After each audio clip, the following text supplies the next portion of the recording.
우리가 읽은 이사야서 9장 6절에는 예수님의 5가지 이름이 나옵니다. 기묘라, 모사라, 전능하신 하나님, 영존하시는 아버지, 평강의 왕. 이것이 예수님의 그 성품과 또 예수님의 사역을 표현해 주는 이름들입니다. 우리가 여러분이 기억하실지 모르겠는데 작년 성탄주일에 그중에 첫 번째 이름 기묘에 대해서 말씀을 드렸습니다. 기묘자는 영어로 The Wonderful, 놀라운 분입니다. 예수님은 탄생과 사역, 죽으심과 부활 그 모든 것에 있어서 정말 원더가 가득하신 놀라운 분이셨습니다.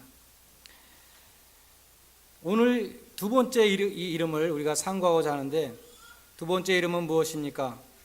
모사라고 하는 이름입니다. 한국말로 모사라고 하면은 어감이 좋지 못하죠. 모사꾼이라는 말이 우리는 생각이 납니다. 실제로 성경에도 나쁜 모사들이 있었습니다. 가장 대표적인 가장 나쁜 모사는 마귀였습니다. 마귀는 간교한 거짓말로 하와를 유혹했습니다. 하와는 마귀의 악한 꾀에 넘어갔습니다. 에베소서 6장 11절에 보면 마귀의 괴계라, 마귀의 악한 계획이라는 구절이 있습니다. 마귀는 악한 계획을 갖고 있습니다. 또 성경에는 아히도벨이라고 하는 그러한 불충한 모사가 나옵니다. 그는 본래 다윗 왕의 모사였습니다. 아주 뛰어난 모사였는데 다윗 왕의 아들 압살롬이 아버지에게 반란을 일으켜서 아버지와 전쟁을 일으킬 때에 그 아들 압살롬의 편에 들어갔습니다. 그래서 압살롬의 모사가 되었습니다. 그는 압살롬에게 모사를 베풀었습니다. 아버지의 후궁들을 만인들이 다 보는 앞에서 욕보이십시오. 그렇게 함으로써 당신의 군대는 강한 단결력을 갖게 될 것입니다. 이런 말을 했습니다. 그는 또 다윗의 군대를 치기 위해서 밤에 기습을 해야 된다. 그렇게 모략을 내어놓았습니다. 만약에 압살롬이 그때 아히도벨의 모략을 따랐다면 다윗의 군대를 멸할 수 있었습니다.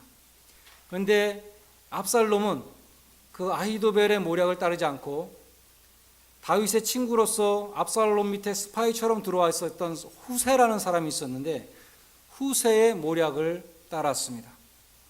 결국 아히도벨은 자기의 모략이 시행되지 못함을 보고서 자기 집에 돌아가서 자결했습니다.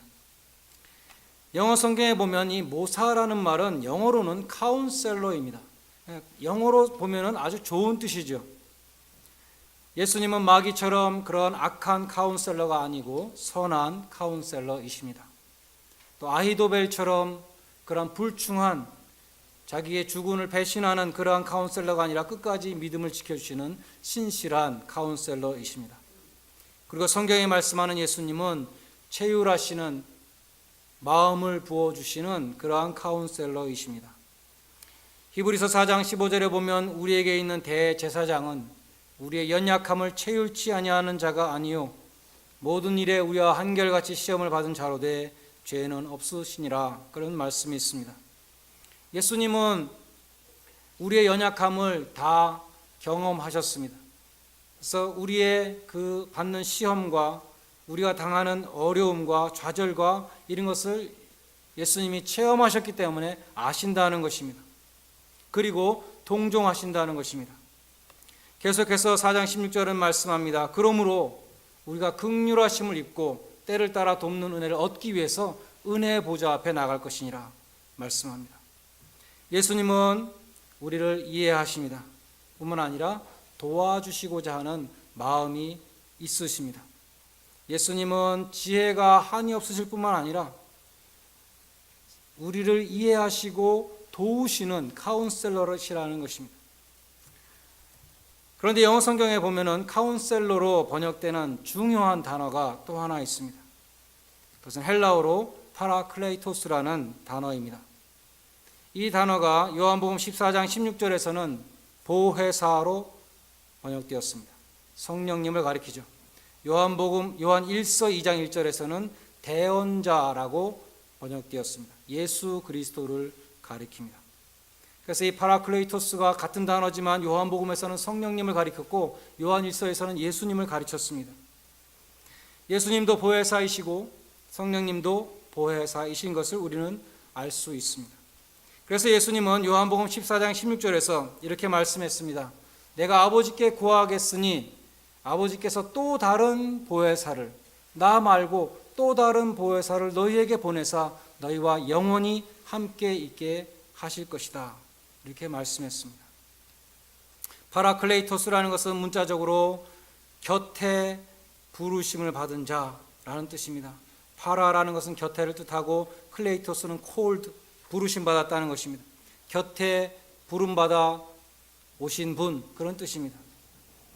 라틴어로는 아보카투스인데 영어로 advocate이 거기서 나왔죠. 이것도 마찬가지로 ad라고 하는 곁으로라는 단어하고 보카투스라는 보카레라는 단어가 합쳐진 것입니다. 옆에서 돕기 위해서 오신 분, 그런 뜻입니다.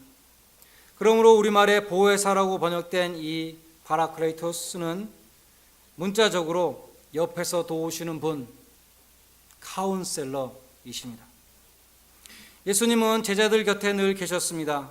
그들은 걱정할 것이 없었습니다. 모르는 것이 있으면 언제든지 물어볼 수 있는 카운셀러가 옆에 있었습니다. 어디로 가야 할지 모를 때, 목표를 상실했을 때, 마음이 답답하고 괴로울 때, 마귀의 계획에 흔들릴 때 모든 문제의 해답을 갖고 계신 예수님이 옆에 있었습니다. 그런데 그 예수님이 이제 제자들 곁을 떠나시겠다고 말씀합니다. 너희들은 나를 따라올 수 없다고 말씀하십니다. 제자들은 목자 잃은 양처럼, 부모를 잃은 고아처럼 큰 슬픔과 근심에 사로잡혔습니다. 요한복음 14장 16절은 주님께서 떠나시기 전에 두려워하는 제자들에게 주신 약속의 말씀입니다. 내가 아버지께 구하겠사오니 나 말고 또 다른 보혜사가 너에게 와서 너희와 영원토록 함께 있을 것이다. 카운셀러 예수님이 카운셀러 성령님으로 다시 찾아오셔서 우리 마음에 영원토록 거하신다는 말씀입니다. 로마서 8장 26절에 보면 성령님께서 우리의 연약함을 도우시나니 우리가 마땅히 빌 바를 알지 못하는데 성령님께서 우리를 위해서 친히 간구하신다. 이렇게 말씀합니다. 그 밑에 34절에 가면 이런 말씀이 있습니다. 예수님께서 하나님 우편에서 우리를 위해서 간구하신다. 요한일서 2장 1절에도 만일 누가 죄를 범하면 아버지 앞에 우리에게 대언자가 있으니 파라클레이토스가 있으니 곧 의로우신 예수 그리스도시라라고 말씀합니다. 예수님의 말씀처럼 우리에게는 두 분의 보혜사가 있습니다. 승천하신 예수님은 하나님 우편에서 우리를 위해서 변호하신다 그랬고 우리를 위해서 간구하신다고 말씀합니다. 이 땅에서는 성령님께서 우리의 기도를 친히 도우신다고, 친히 도우시는 카운셀러가 되어주신다고 말씀합니다. 우리는 하늘과 땅에 우리를 도우시고 인도하시고 가르치시는 보혜사를 갖고 있는 그러한 복된 사람들인 것입니다. 예수님은 보혜사 성령께서 너희와 영원히 함께 하신다고 약속했습니다. 승천하시는 예수님은 제자들에게 약속했습니다. 볼지어다 내가 세상 끝날까지 너희와 항상 함께 있으리라. 그러므로 아기 예수님의 또 다른 이름은 임마누엘입니다.